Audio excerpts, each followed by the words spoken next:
अभय जो शहर से अपने दादाजी से मिलने सोनापुर गांव जा रहा था, उसको सोनापुर गांव जाने के लिए एक भयानक जंगल के रास्ते से जाना था। वो कुछ ही जंगल के रास्ते से जाते जाते उसको उस भयानक जंगल के रास्ते एक बस स्टैंड दिखाई देता है। वो उस बस स्टैंड के पास जाके खड़ा होके बस का इंतजार करने लगता है। शाम के ठीक 7 बज चुके थे।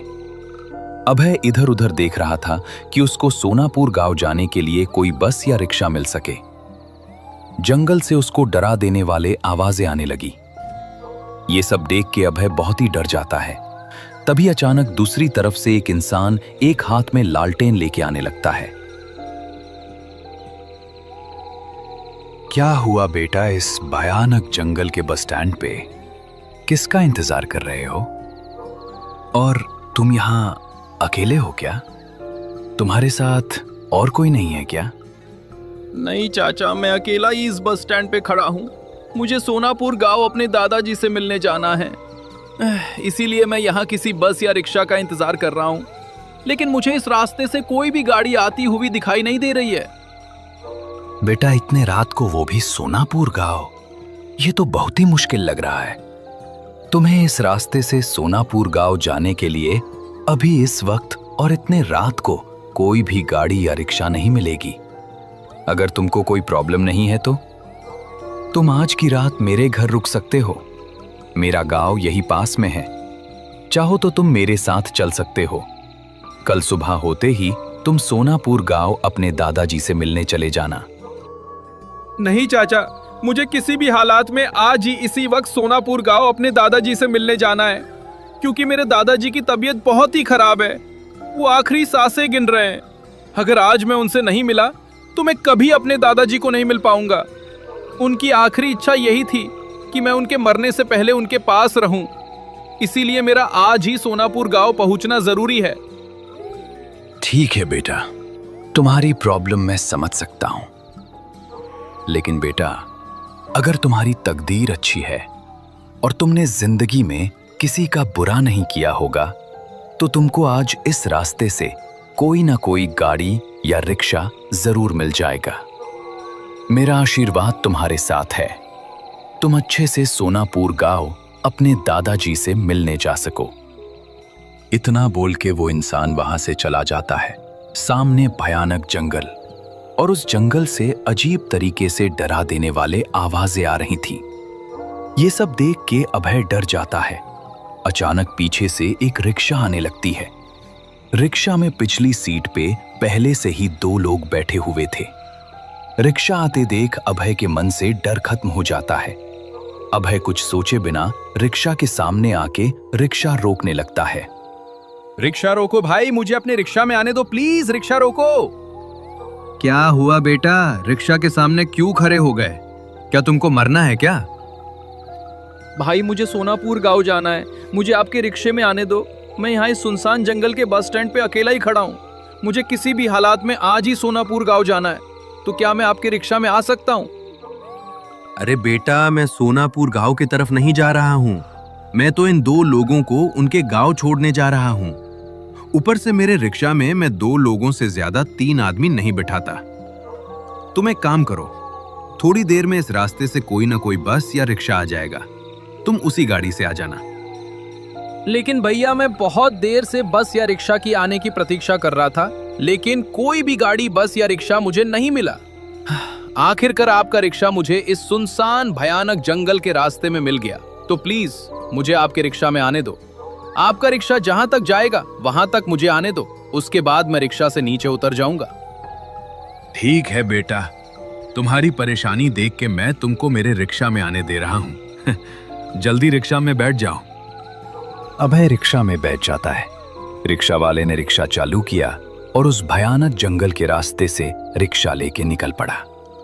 जाते जाते जंगल से इधर उधर से भयानक जोर जोर से किसी जंगली जानवर जैसे जंगली भेड़िए की और उल्लुओं की आवाजें आ रही थीं। रिक्शा में बैठे सभी लोग ये सब देख के डर से कांपने लगे। तभी रिक्शा में बैठा अभय बोला, भैया, ये किसकी आवाजें आ रही है? इस जंगल में तो मुझे कोई भी नहीं दिख रहा है, तो ये आवाज किस जानवर की हो सकती है? बेटा, ये किसी जंगली जानवर की आवाज नहीं है। ये तो इस जंगल में घूमते रहते उस काले साए की आवाजें हैं। जब किसी इंसान की बदबू उस साए को चली जाती है तो वो इंसानों को रोकने की कोशिश करता है। लेकिन तुम लोग डरो नहीं, मेरा तो इस रास्ते से रिक्शा चलाने के रोज का काम है। रिक्शा वाला ये बोल ही रहा था कि तभी रिक्शा के सामने बड़ी सी काली परछाई खड़ी हुई जो 10 फीट लंबी थी। वैसे ही रिक्शा वाले ने तुरंत अपना रिक्शा रोक दिया। जैसे ही रिक्शा रुका, वो जंगल की काली परछाई ऊपर नीचे होने लगी। ये सब देख के रिक्शा में बैठे सभी लोग डर जाते हैं, सिवाय रिक्शा वाला छोड़ के, क्योंकि रिक्शा वाले को पता था कि ये उनका कुछ नहीं बिगाड़ सकता। भाई लोग, तुम लोग इस काले साए से डरो मत, ये हमें कुछ नहीं करेगा। ये तो बस हमारा रास्ता रोक के खड़ा हुआ है। ये हमारा कुछ नहीं करेगा, ये अपने आप हवा में गायब हो जाएगा। ये साया हमको सिर्फ डराने की कोशिश कर रहा है। इतना बोल के रिक्शा वाले ने तुरंत अपना रिक्शा चालू किया और उस काली परछाई के ऊपर से अपना रिक्शा आगे ले जाने लगा। जैसे ही रिक्शा उस काले साए के ऊपर से गई, वैसे ही वो परछाई हवा में गायब हो गई। देखा भाई लोग, मैंने बोला था ना कि ये काली परछाई हमारा कुछ नहीं बिगाड़ पाएगी। मैं रोज रात को किसी सवारी को लेकर इस रास्ते से आता रहता हूँ, इसीलिए मुझे इस जंगल के बारे में सब पता है कि इस जंगल में कौन हमें मारेगा और कौन हमारा कुछ नहीं बिगाड़ पाएगा। जैसे ही रिक्शा कुछ आगे जाता है, वैसे ही रिक्शा वाला अपना रिक्शा रोक देता है। लो बेटा, मेरा रिक्शा तुम्हें यहीं तक छोड़ सकता है। तुम्हें इसके आगे तुमको सोनापुर अकेले ही चलकर जाना होगा, क्योंकि मेरे रिक्शे में जो 2 लोग बैठे हैं उनको मुझे उनके गांव छोड़ने जाना है। तो तुम यही उतर जाओ। लेकिन रिक्शे वाले भाई साहब, मैं अकेला इस जंगल के रास्ते से सोनापुर गांव कैसे जाऊंगा? मुझे तो सोनापुर गांव का रास्ता भी पता नहीं है, और रात के 8 बज रहे हैं, और इतने सुनसान जंगल में मुझे आप अकेला छोड़ के जा रहे हो। प्लीज मुझे इस जंगल में अकेला छोड़ के मत जाओ, मुझे सोनापुर गांव के नजदीक छोड़ दो। प्लीज भाई, आपका मेरे ऊपर बहुत बड़ा एहसान होगा। बेटा, तुमने मुझे पहले ही बोला था कि जहां तक मेरा रिक्शा जाएगा वहां तक तुमको छोड़ दो। उसके बाद तुम चलकर ही सोनापुर गांव चले जाओगे, और ऊपर से मेरे रिक्शे में मैं 2 लोगों के ऊपर किसी तीसरे को बिठाता नहीं। लेकिन तुम्हारी परेशानी देख के मैंने तुमको मेरे रिक्शे में बिठा लिया। यहां से आगे तुमको चलकर ही जाना होगा, इसमें मैं तुम्हारी कोई भी मदद नहीं कर सकता। इतना बोल के अभय रिक्शा से नीचे उतर जाता है और रिक्शा वाला अपना रिक्शा लेके आगे बढ़ने लगता है। रात के लगभग 8:20 हो चुके थे। अब अभय जंगल में अकेला था। जंगल इतना डरावना लग रहा था कि मानो कोई वहां आ रहा हो। उस भयानक जंगल से जानवरों की, जंगली भेड़ियों की, उल्लुओं की आवाजें आ रही थी। ये सब देखकर अभय बहुत डर जाता है। हे भगवान, ये मैं किधर फंस गया? यहाँ तो दूर दूर कोई इंसान तो क्या, कोई रोशनी भी नहीं दिख रही है। ऊपर से मुझे सोनापुर गांव का रास्ता भी पता नहीं है।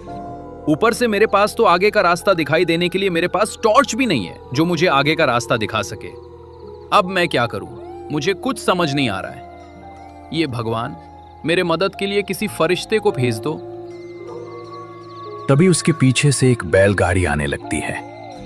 बैलगाड़ी पे एक लालटेन लटकी हुई थी और उस पे एक इंसान बैठा हुआ था। जैसे ही बैलगाड़ी अभय के पास आई, कौन हो बेटा तुम, और इतने रात को इस भयानक डरावने जंगल में क्या कर रहे हो? मुझे तो तुम कोई मुसाफिर लग रहे हो जो रास्ता भटक गए हो। कौन हो बेटा तुम, और इस जंगल के रास्ते से कहाँ जा रहे हो? चाचा, मैं शहर से आया हूँ और मैं सोनापुर गांव जा रहा था, लेकिन मैं रास्ता भटक गया हूँ और मेरे पास रोशनी देने वाला कोई साधन भी नहीं है, जैसे टॉर्च या लालटेन। तो बेटा तुम यहाँ तक कैसे पहुँचे? तुम क्या यहाँ तक अकेले चल के आए हो? नहीं चाचा, मैं यहाँ तक एक रिक्शे में आया हूँ। उसके बाद वो रिक्शा सोनापुर गांव की ओर नहीं जा रहा था, तो उस रिक्शा वाले ने मुझे इस सुनसान जंगल में उतार दिया। लेकिन अब मुझे कुछ समझ नहीं आ रहा है कि सोनापुर गांव का रास्ता किस तरफ है। बेटा, लेकिन तुम सोनापुर गांव किस काम से जा रहे हो? तुम्हारा उस गांव में कोई रहता है क्या? चाचा, सोनापुर गांव में मेरे दादाजी हरि प्रसाद जी रहते हैं। वो कुछ दिन से बहुत ही बीमार है। उन्होंने मुझे शहर में चिट्ठी भेजी थी कि वो बहुत ही बीमार है, इसीलिए मैं मेरे दादाजी को मिलने, उनकी आखिरी इच्छा पूरी करने सोनापुर गांव जा रहा हूँ। बेटा हरिप्रसाद जी तुम्हारे दादाजी है क्या? तो अब बेटा तुम किसी बात की टेंशन मत लो, क्योंकि मैं भी उसी गांव सोनापुर का रहने वाला हूँ। मैं तुम्हारे दादाजी के घर के पास ही मेरा घर है। आ जाओ बेटा, मेरे बैलगाड़ी पे बैठ जाओ। अभय बैलगाड़ी पे बैठ जाता है। बैलगाड़ी धीरे धीरे उस जंगल के रास्ते से चलने लगती है। रात के 9 बज रहे थे।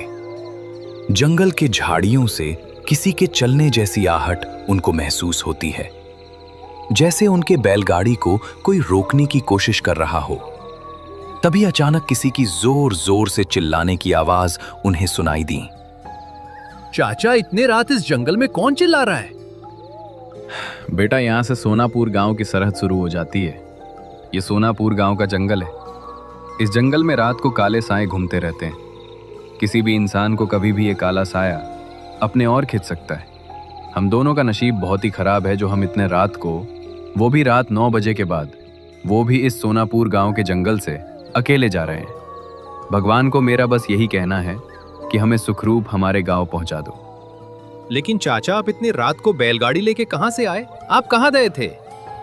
बेटा, मुझे पास के गांव में कुछ ज़रूरी काम था, तो मैं वहां गया हुआ था। मुझे आने में थोड़ी देर हो गई, नहीं तो मैं इस रास्ते से दिन ढलने से पहले ही घर पहुंच जाता हूँ। चलते चलते थोड़ी देर बाद वो भयानक जंगल का रास्ता खत्म हो जाता है। कुछ सामने जाते ही सोनापुर गांव आ जाता है। सभी घरों के दरवाजे से रोशनी जगमगा रही थी। बैलगाड़ी सोनापुर गांव में पहुंच जाती है। जैसे ही बैलगाड़ी गांव के बीचों बीच पहुंचती है, वहां बरगद के पेड़ के नीचे शामू की चाय की दुकान थी। कड़ाके की ठंड की वजह से गांव के कुछ लोग अलाव जलाकर हाथ सेंक रहे थे और आपस में कुछ गंभीर चर्चा कर रहे थे। लो बेटा, आ गया तुम्हारा दादाजी का गांव सोनापुर। अब तुम्हें यहाँ किसी से डरने की कोई ज़रूरत नहीं है। अब तुम आराम से बैलगाड़ी से नीचे उतरो और अपने दादाजी से मिलने चले जाओ। लेकिन चाचा, आप नहीं आ रहे हो क्या? आपका घर भी तो मेरे दादाजी के घर के पास है, तो आप भी मेरे साथ वहां तक चलो ना। हम दोनों बैलगाड़ी पे साथ साथ चलते हैं। नहीं बेटा, मुझे थोड़ा अर्जेंट काम आ गया है, इसीलिए मुझे आगे जाना है। तुम यहाँ से अकेले चले जाओ, डरने की कोई बात नहीं है। आगे जाते ही तुमको सामने ही पीपल के पेड़ के नीचे गांव के शामू की चाय की दुकान दिखेगी। वहाँ तुमको और कुछ लोग अलाव के पास बैठे हुए दिखाई देंगे। अब जल्दी जाओ बेटा, मुझे आगे जाना है। उसके बाद अभय बैलगाड़ी से नीचे उतर जाता है। उसके बाद अभय ने उस इंसान को धन्यवाद कहा। धन्यवाद चाचा, जो आपने मुझे सोनापुर गांव तक छोड़ा। आपका ये एहसान मैं जिंदगी भर नहीं भूलूंगा। आपने मेरी बहुत मदद की। अरे, इस वक्त गांव में कौन आया है? और वो भी काशी चाचा की बैलगाड़ी पर। लेकिन काशी चाचा की बैलगाड़ी यहाँ कैसे? सामने से अभय चाय की दुकान पे आने लगता है। जैसे ही अभय चाय की दुकान पे आया, बेटा, तुम कौन हो और इतनी रात गए इस डरावने जंगल को पार करके यहाँ कैसे पहुंचे? तुम्हारी शक्ल कुछ जानी पहचानी लग रही है। नमस्ते काका, मैं हरिप्रसाद जी का पोता हूँ, शहर से आया हूँ। दादाजी की तबीयत बहुत खराब है, इसलिए मुझे आज ही पहुंचना था। रास्ते में उस बैलगाड़ी वाले चाचा ने मेरी बहुत मदद की, वरना मैं तो उस जंगल में ही फंस गया होता। क्या? हरिप्रसाद का पोता? बेटा, तुम थोड़ी देर पहले इसी रास्ते से आए हो। क्या तुम्हें रास्ते में कुछ अजीब नहीं दिखा? हाँ काका, रास्ते में एक रिक्शा वाला मिला था, फिर एक भयानक काला साया भी दिखा, और अंत में उस बैलगाड़ी वाले चाचा ने मुझे सहारा दिया। मैं उसी चाचा के बैलगाड़ी पे आया हूँ। वो अभी मुझे वहाँ बैलगाड़ी से नीचे उतार के आगे चले गए। उस चाचा का घर भी मेरे दादाजी के घर के पास ही है। सभी लोग अभय को अजीब तरीके से देखने लगे। बेटा, तुम किसके बैलगाड़ी में आए हो? इस गांव में तो एक ही इंसान के पास बैलगाड़ी थी, जिसका नाम काशी था। बेटा, तुम किसके साथ आए थे? काशी चाचा तो 3 साल पहले इसी जंगल के रास्ते में एक हादसे में मारे गए थे। वे तब भी पास वाले गांव से काम करके लौट रहे थे। शांत हो जाओ सब। हरिप्रसाद एक बहुत ही नेक इंसान है। शायद उनकी दुआओं और पूर्वजों के आशीर्वाद ने ही आज इस लड़के की जान बचाई है। काशी की आत्मा आज भी उस जंगल में भटकती है, लेकिन वो कभी किसी का बुरा नहीं करती, खासकर नेक लोगों की। इसलिए बेटा, तुमको काशी के आत्मा ने बैलगाड़ी पे सही सलामत इस गांव में छोड़ा, क्योंकि तुम उस इंसान के पोते हो जिसने उस काशी की जिंदा रहते बहुत मदद की थी। क्या वो एक रूह थी? लेकिन उन्होंने तो मुझे गांव तक पहुंचाया। हाँ बेटा, सोनापुर का ये जंगल जितना डरावना है उतना ही रहस्यमय भी। खैर, अब तुम घबराओ मत। मोहन, लालटेन उठाओ और अभय को हरि प्रसाद जी के घर तक छोड़ कर आओ। बेचारा बहुत डरा हुआ है। अभय कांपते कदमों से मोहन के साथ अपने दादाजी के घर की ओर बढ़ चला। जब वो घर पहुंचा तो देखा कि दादाजी बिस्तर पर लेटे हुए थे। अभय को देखते ही उनकी आंखों में चमक आ गई।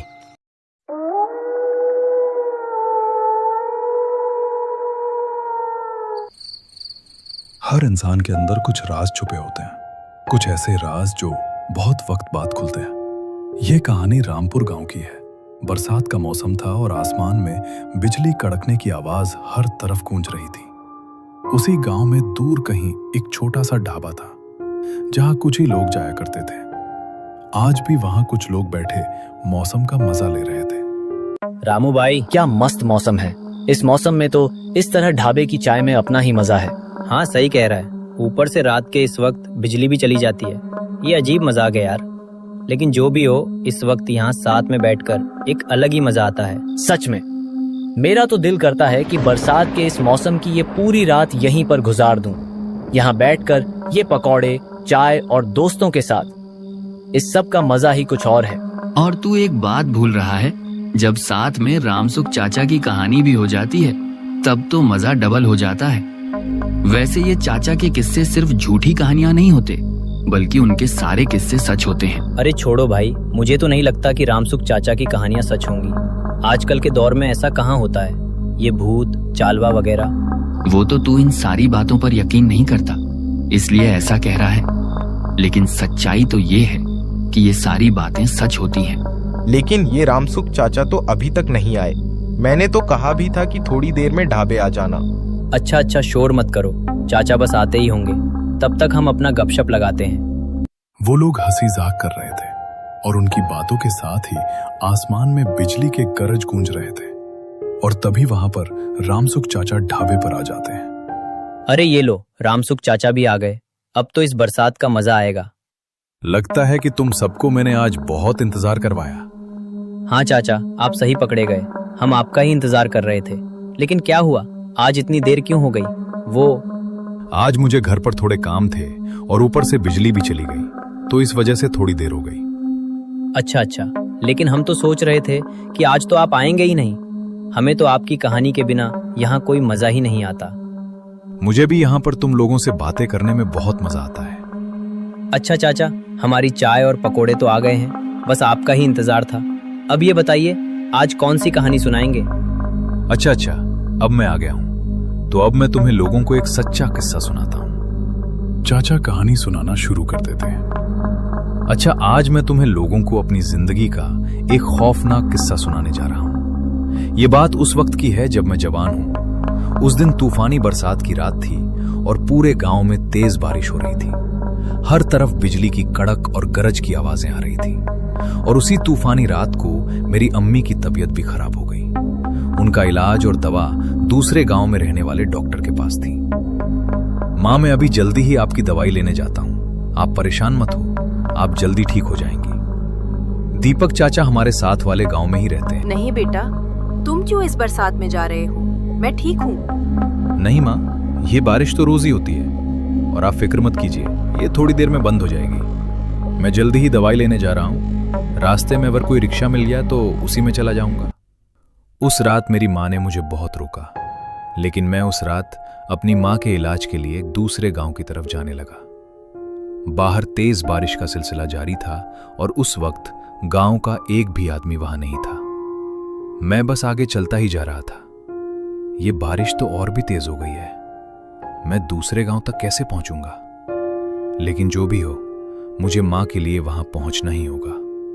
मैं बस चलता ही जा रहा था और अब जैसे जैसे रात काली होती जा रही थी, बारिश उतनी ही तेज होती जा रही थी। बारिश की बूंदें मेरे जिस्म पर ऐसे पड़ रही थी जैसे कोई छोटे छोटे छुड़े चुभा रहा हो। रात के उस सन्नाटे को चीरते हुए मैं आगे बढ़ता गया। तभी मेरी नजर आगे एक जगह पर पड़ी। वहां एक आदमी रिक्शा लिए जा रहा था। मैंने जोर से आवाज लगाई तो वो रुक गया और मेरे पास आकर खड़ा हो गया। जी भाई, क्या हुआ? कहाँ जाना है? इतनी रात को इस बारिश में यहाँ क्या कर रहे हैं? इस वक्त तो यहाँ कोई जानवर भी नहीं निकला होगा। भाई, मुझे इस साथ वाले बिलासपुर गांव जाना था। वहां जो डॉक्टर रहता है उससे अपनी माँ के लिए दवाई लेनी थी। क्या क्या कहा तुमने? तुम्हारा दिमाग ठीक है? इस बारिश में बिलासपुर गांव जाने की बात कर रहे हो? लगता है तुम उस गांव की खबरों से अनजान हो। क्या तुम यहाँ नए हो? हाँ, हम यहाँ कुछ समय पहले ही आए हैं। लेकिन आप इस तरह क्यों कह रहे हैं? क्या हुआ वहाँ? क्या बात है? अरे ये पूछो कि क्या नहीं हुआ। तुम ऐसा करो कि इसी वक्त वापस लौट जाओ और इस बारिश की रात में उस गांव की तरफ बिल्कुल भी मत जाना, वरना पछताओगे भाई। बस मैं जा रहा हूं अपने घर, तुम अपना रास्ता नापो। लेकिन भाई सुने, तो वो रिक्शे वाला तो उस जगह का नाम सुनते ही फौरन भाग गया। लेकिन मुझे उस वक्त कुछ भी समझ नहीं आया, क्योंकि मैं अपनी माँ के लिए बहुत परेशान था। इसलिए मुझे तो बस वहां जाना ही था। उस आदमी की बातों को नजरअंदाज करके मैंने दोबारा चलना शुरू कर दिया। मैं जब जा रहा था तभी उस रात की तेज बारिश में मुझे एक अजीब सी काली बिल्ली पेड़ पर बैठी नजर आई। मैं जाकर उस पेड़ के पास खड़ा हो गया, लेकिन वो बिल्ली ना तो हिली और ना ही भागी। वो बस एक अजीब ठहरी हुई नजर से मुझे देख रही थी, जैसे कि वो मुझे कुछ कहना चाह रही हो या मुझे किसी खतरे से रोक रही हो। उसी पल आसमान में बिजली जोर से कड़की और बारिश और भी तेज हो गई। मेरा दिल अचानक जोर से धड़कने लगा। मैंने बिना एक पल गवाए वहां से कदम खींच ली और जल्दी से दूसरे रास्ते पर चलने लगा। मैं फिर थोड़ी देर के लिए रुकने के लिए एक पेड़ के नीचे खड़ा हो गया। मैंने सोचा कि शायद ये बारिश थोड़े समय में बंद हो जाए। तभी मेरे सामने से एक बेहद प्यारी सी लड़की आई और मेरे साथ खड़ी हो गई। वो मुझे बस घूरते ही जा रही थी। वैसे एक तरफ मेरे दिल को थोड़ी तसल्ली भी मिल गई कि चलो, इस बरसात की रात में इस सुनसान जगह पर कोई और भी है। फिर कुछ देर बाद मैंने उससे कहा, आप कौन हैं और इस बरसात में इस सुनसान रास्ते पर अकेले क्या कर रहे हैं? मैं इस गांव में काम करती हूँ। मेरा घर इसके साथ वाले गांव में है। मुझे आज देर हो गई थी और मैं घर जा रही थी, लेकिन आधे रास्ते में ही मैं फंस गई। ये तेज बारिश शुरू हो गई, जो कि अभी तक बंद होने का नाम ही नहीं ले रही। अच्छा, वैसे मुझे लगा था कि शायद मैं ही इस सुनसान जगह पर अकेले जा रहा हूं, लेकिन अब थोड़ी तसल्ली हो गई कि आप भी उस गांव की तरफ इसी रास्ते पर हैं। वैसे मैं भी उसी गांव की तरफ ही जा रहा हूं। ये तो फिर बहुत अच्छी बात है। आप प्लीज मेरी मदद कर सकते हैं। मुझे इस बरसात की रात में इस सुनसान रास्ते से जाने में डर लग रहा है। यहाँ पर ना तो कोई रिक्शा है इस वक्त और ना ही कोई टैक्सी। मदद? लेकिन कैसे मदद करूं मैं आपकी? आप भी उस गांव की तरफ जा रहे हैं, मेरा घर भी वहां है। क्या आप ऐसा कर सकते हैं कि हम साथ में ही वहां चलें? आप पहले मुझे जल्दी से वहां छोड़ दीजिए, फिर आप अपने रास्ते चले जाइए। प्लीज, मैं अकेले नहीं जा पाऊंगी। ठीक है, मैं वैसे भी वहां ही जा रहा था। मैं आपको हिफाजत से घर छोड़ दूंगा, फिर मैं अपने काम के लिए चला जाऊंगा। अच्छा, सही है। आपका बहुत बहुत शुक्रिया। अब मैं और वो लड़की उस तेज बारिश में साथ में ही सफर करने लगे। पूरे रास्ते में बारिश की बूंदें तेजी से हमारे जिस्म पर पड़ रही थी। रास्ता और भी सुनसान हो गया था और चारों तरफ अंधेरा फैला हुआ था। हर तरफ से अजीब अजीब आवाजें आ रही थी और फिर बिजली की कड़क की आवाज माहौल को और भी डरावना बना रही थी। जब मैं और वो लड़की जा रहे थे तभी आधे रास्ते में मुझे एक अजीब से जानवर की चीख सुनाई दी। वो आवाज इतनी डरावनी थी कि उसकी गूंज पूरे जगह में फैल गई। अरे अरे, ये खौफनाक आवाज! अब तो मुझे लग रहा है कि उस गांव जाते हुए माहौल और भी बढ़ रहा है। ये माहौल कैसा भयानक होता जा रहा है, और ऊपर से ये जानवरों की आवाज। उफ! ये उस गांव की तरफ जाने वाला रास्ता सच में बहुत सुनसान है। मुझे भी इसलिए अकेले डर लग रहा था, लेकिन ये तो अच्छा हुआ कि हम दोनों साथ में जा रहे हैं। मेरा डर भी थोड़ा कम हो गया। तभी चलते चलते अचानक मुझे वहां पेड़ों के सामने एक अजीब साया नजर आया, जैसे कोई वहां खड़ा हो। लेकिन जब हम धीरे धीरे करीब पहुंचे तो वो बिजली की आवाज के साथ ही गायब हो गया। वो लड़की तो बस चुपचाप आगे जा रही थी, लेकिन मैं रुककर उससे बोला, ये साया देखा आपने? यहां कोई खड़ा था, लेकिन अब तो कुछ भी नहीं है। नहीं तो मैंने तो कुछ नहीं देखा, वहां तो कुछ भी नहीं था। आपको बस वैसे ही वहम हुआ होगा। उस लड़की की ये बात सुनकर मैं थोड़ा हैरान हो गया, और एक तरफ मुझे भी लगा कि शायद ये मेरा ही वहम था। इसलिए मैं और वो लड़की दोबारा आगे बढ़ने लगे। बारिश बहुत तेज थी, और वहां से जाते हुए मुझे फिर ऐसा नजर आया जैसे सामने कोई बच्चा जमीन पर पड़ा हुआ हो। लेकिन जब हम करीब पहुंचने लगे तभी बिजली की तेज आवाज के साथ वहां भी कुछ नहीं था। लेकिन इस बार मैंने उस लड़की से कुछ नहीं कहा, क्योंकि मुझे लगा कि शायद इस बार भी ये मेरा ही वहम हो, क्योंकि वो लड़की इस बार भी बिल्कुल खामोश थी। हम दोबारा अब चलने लगे। पूरी जगह सुनसान थी और बारिश से भरी हुई, और थोड़ी देर बाद मैं और वो लड़की उसके घर तक पहुंच गए। उसका घर मुझे बहुत अजीब और सुनसान लगा। मैं उसके घर को थोड़ी देर तक देखता रहा। ये लीजिए, मेरा घर आ गया। आपका बहुत बहुत शुक्रिया कि आपने मेरी मदद की। अगर आप ना होते तो पता नहीं मैं इस बारिश में कैसे पहुंच पाती। नहीं, कोई बात नहीं, बस आपको खैरियत से यहाँ पहुंचा दिया। अब मैं अपनी मंजिल की तरफ चलता हूँ, मुझे पहले ही देर हो चुकी है। रुकिए, आप ऐसे नहीं जा सकते। मेरा मतलब है कि आप थोड़ी देर यहीं रुके। मैं आपके लिए छतरी लेकर आती हूँ। आप उसके सहारे इस बारिश से थोड़ा बच जाएंगे। अच्छा, यहाँ पर ही रुके रह जाना मत। ठीक है। वो लड़की ये कहकर अपने घर की तरफ जाने लगी, और मैं उसकी प्रतीक्षा करने के लिए वहीं रुक गया। इंतजार करते करते बहुत देर हो गई, लेकिन वो छतरी लेकर अब तक बाहर नहीं आई थी। इसलिए मुझे बहुत अजीब लगा, ये इतनी देर क्यों कर रही है? उसने तो कहा था कि बस थोड़ी ही देर में आ जाऊंगी, लेकिन अभी तक नहीं आई। मैंने सोचा कि मैं जाकर खुद ही देख लूं, तो मैं फौरन उसके घर की तरफ जाने लगा, और वहां जाकर मैंने आवाज लगाना शुरू किया। सुने, मैं आपका इंतजार कर रहा हूं, कहाँ हैं आप? घर में सब ठीक तो है ना? मैंने जैसे ही उसे आवाज लगाना शुरू किया, तभी थोड़ी देर बाद उस घर से एक बूढ़ा आदमी बाहर निकला, और मुझे अजीब सी डर पैदा कर देने वाली नजरों से देखने लगा। अरे आप कौन हैं? और वो लड़की कहाँ गई जिसे मैं अभी अभी यहां तक छोड़कर आया हूं? कौन लड़की? मैं यहाँ रहता हूँ, और मैं अकेला ही रहता हूँ। यहाँ कोई लड़की नहीं रहती। अरे ऐसा कैसे हो सकता है? मैंने खुद उसे अभी यहीं छोड़ा था। वो कह रही थी कि मेरे लिए छतरी लेकर आएगी। 1 मिनट रुको। तुम पहले ये बताओ कि कैसी लड़की थी, और उसने तुम्हें क्या कहा था? उसने हरी रंग की साड़ी पहनी थी और बहुत खूबसूरत सी लड़की थी। कह रही थी कि इस गांव तक मुझे पहुंचा दो, अकेले मुझे डर लग रहा है। अच्छा, तो तुम्हारा सामना भी उस अनामिका से हुआ है? अनामिका? कौन अनामिका? अनामिका वो है जो बरसात की रात में निकली थी, और आधे रास्ते में तेज बारिश शुरू हो गई थी। उसने बहुत से लोगों से मदद मांगी, लेकिन किसी ने उसकी मदद नहीं की। इसी वजह से जंगल जाते वक्त एक खौफनाक जानवर ने उसे मार दिया। इसके बाद वो एक चहलावा बन गई, और अब गांव में घूमती रहती है। बरसात की रात में जो भी निकलता है, पहले वो उससे मदद मांगती है। जो उसके मदद करने से इनकार करता है, वो उसी वक्त उसे अपना शिकार बना लेती है। मैं उसकी बात सुनकर ऐसा शून्य हो गया जैसे मेरे अंदर से रूह ही निकल गई हो। मुझे अब कुछ भी समझ नहीं आ रहा था, नहीं ये कि वो आदमी सच बोल रहा है या झूठ, और ना ही ये कि वो लड़की सच में चहलावा थी या क्या। मैंने और कुछ नहीं सोचा और जल्दी से वहां से जाने लगा। मैंने उससे एक भी बात नहीं की और बस वहां से निकल गया। लेकिन तभी चलते चलते जो मैंने देखा, उसे देखकर मेरे पैरों तले जमीन खिसक गई। मेरे सामने वही लड़की हवा में खड़ी थी, लेकिन उसका सिर्फ शरीर था, सिर बिल्कुल नहीं था। फिर वो डरावनी आवाज में कहने लगी, आपका बहुत बहुत शुक्रिया, आपने मुझे घर पहुंचाया और मेरी मदद की।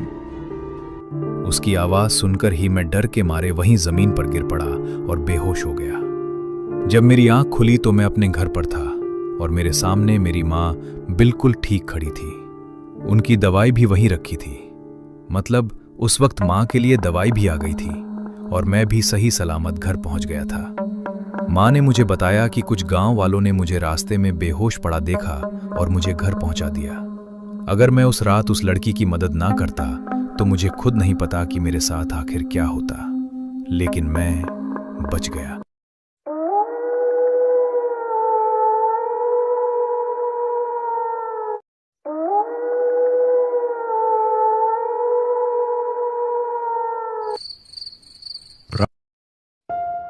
प्यारी कहाँ है?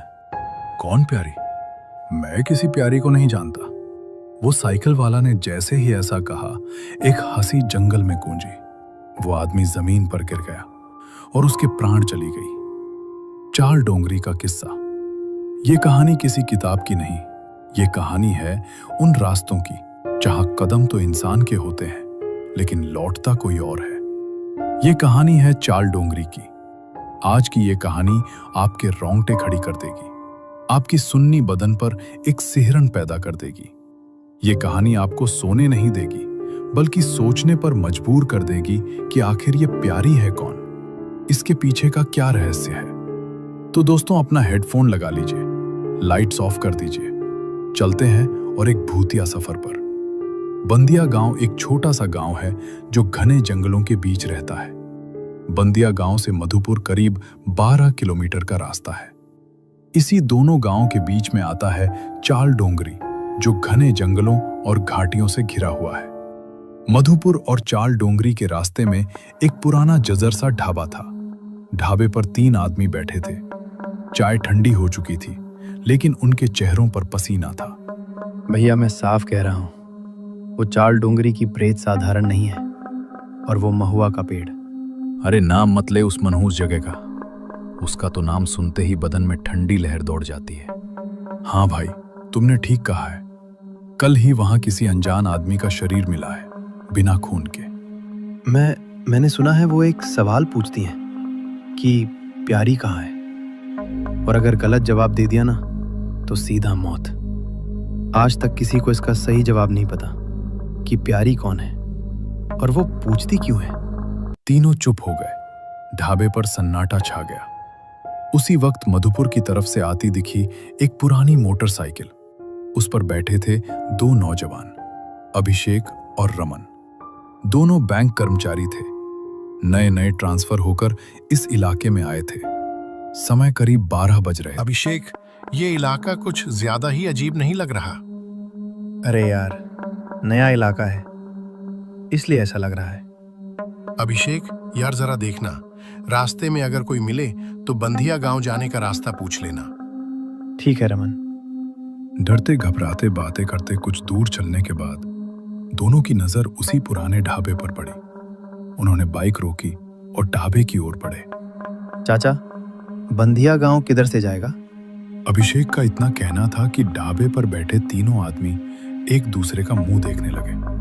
उनके चेहरे का रंग उड़ गया, मानो जीते जी किसी ने मौत को दावत दे दिया हो।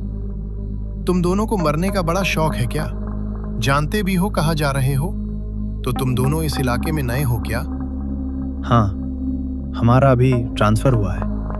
इलाके के बारे में कुछ नहीं जानते, इसलिए तो आपको पूछ रहे हैं। तो सुनो, चार डोंगरी के रास्ते जो भी गया है वो वापस लौटा नहीं है।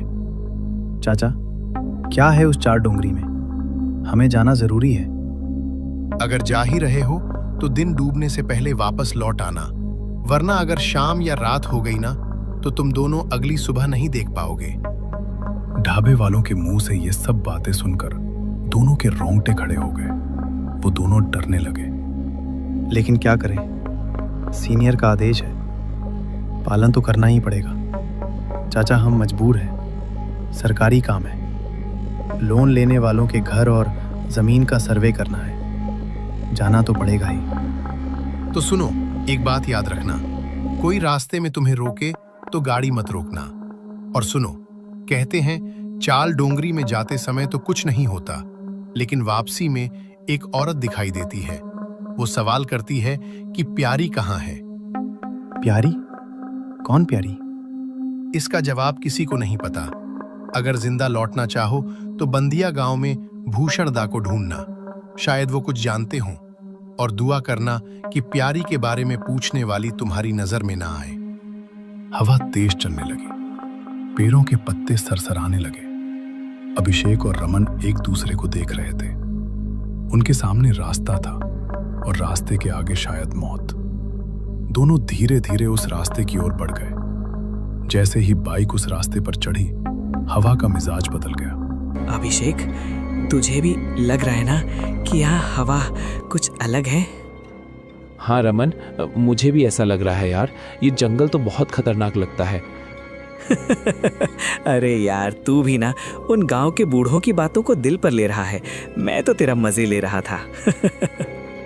नहीं रमन, सच में यहाँ कुछ तो गड़बड़ लगता है। अभिषेक रमन को समझाता रहा, पर रमन गांव वालों की बातों का मजाक उड़ाते हुए चल रहा था और अभिषेक को डरपोक बता रहा था। थोड़ी दूर आगे बढ़ने पर रास्ते के किनारे एक छोटी सी बांस की टपरी दिखाई दी। अरे रमन, तूने देखा क्या? वो बांस की टपरी, ना वहां चूल्हा जल रहा था, ना कोई इंसान का नामो निशान।